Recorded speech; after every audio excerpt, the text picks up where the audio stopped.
Alright, hey guys, here we are. I'm going to pull a Titan on here.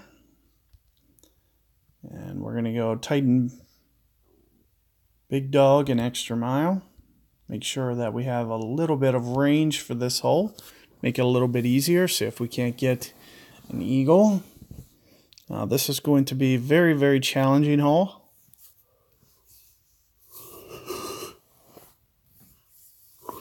So let's see what we got here in terms of a wind.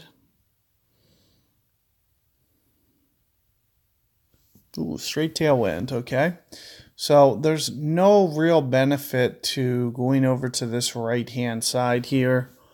You'll probably want to play over to the left, like you're going to see me do.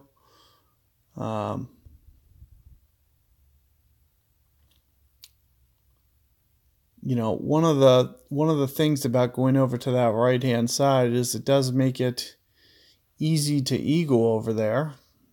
Not eagle, but birdie.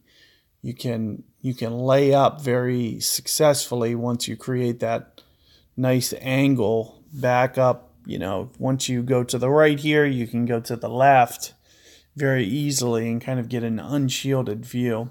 Whereas when you go over to the left-hand side here, you have to kind of play error-free to do similarly. So what I'm going to do, I'm going to pull back maybe 2 rings, I'm thinking, and just not even touch my spin. I just like to kind of see how this goes with the 6 wind and kind of judge accordingly. With my limited ball guide, I can't really see how it's going to run out since it's a tailwind.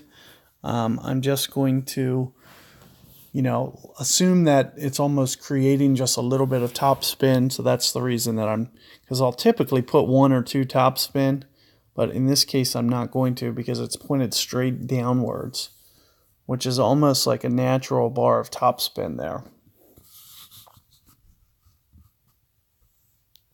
So what we're going to do for the second shot, and there's really no point of using kingmakers for this hole for sure. You'd like to have that extra wind to be able to get these first 2 shots a little easier, especially the second one. So that one gently rolls into the rough. And you can see here's like a shielded tree view. As I mentioned, you could easily, you lay up, you can get over here really simply. I won't, it's hard for me to get over there, but good news, with a tailwind, you don't need to. So I don't need to get over there whatsoever. But for tour play, it's just something to, be thinking about. So I'm going to come off power-wise just a little bit. I don't want to run out of fairway here. Let's see how this comes in. So here you can see we get it up around the bend successfully. And one of the good things about the Titan is to give yourself just a little bit more range to make sure that you get up around the trees. You can see I have my opponent at this point by about at least 80 yards. So a substantial amount farther. And, that's one of the reasons to consider, definitely bringing decent power ball.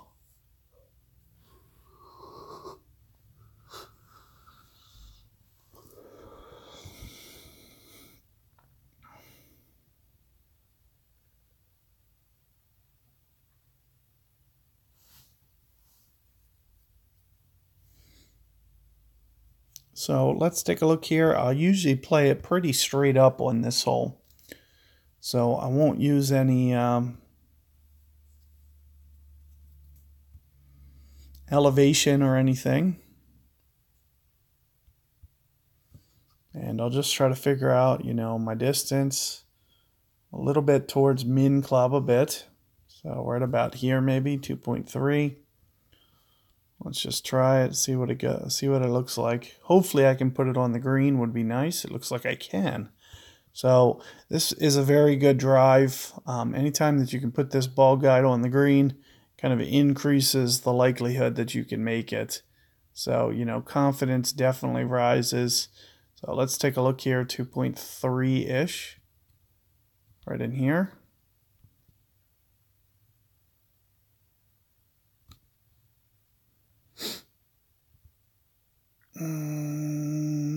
Just too much. So barely, you know, a tenth of a tenth. So it's very,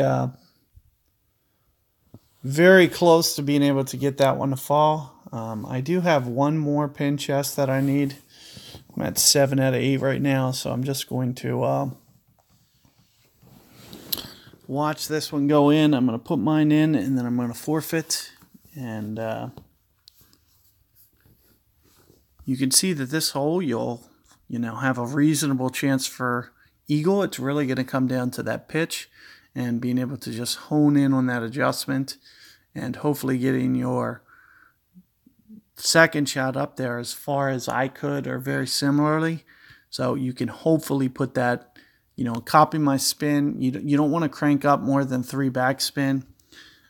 If you do, you could potentially, stop the ball from running out and really greatly reduce the likelihood that you could make it. But good luck there, guys, and I'll see you guys on 6 coming up.